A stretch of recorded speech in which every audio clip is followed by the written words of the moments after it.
మాజీ మంత్రి కేటీఆర్ పై ఎమ్మెల్యే రామ్మోహన్ రెడ్డి తీవ్రంగా విమర్శలు చేశారు. షాబాద్లో కేటీఆర్ అనవసరమైన మాటలు మాట్లాడారని మండిపడ్డారు. స్థానిక సంస్థల ఎన్నికల్లో ఓడిపోతామనే భయం కేటీఆర్లో కనిపిస్తోందన్నారు. పరిగి నియోజకవర్గంలో రుణమాఫీ వివరాలు ఇస్తామని, అనుమానాలు ఉంటే వెళ్లి చెక్ చేసుకోవచ్చని తెలిపారు.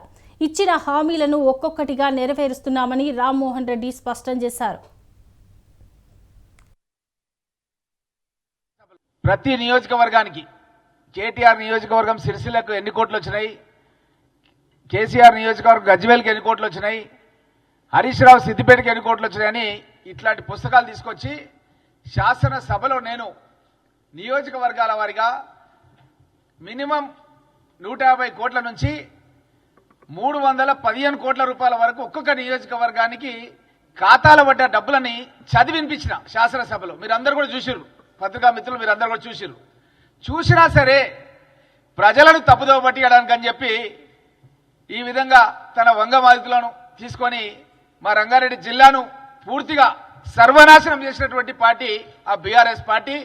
కేసీఆర్, కేటీఆర్, హరీష్ రావు వీళ్ళు అక్కడికి వచ్చి వీళ్ళు మీటింగ్ సిగ్గు శరం లేకుండా మీటింగ్ పెట్టడం అనేది చాలా బాధాకరం. ప్రతి నియోజకవర్గానికి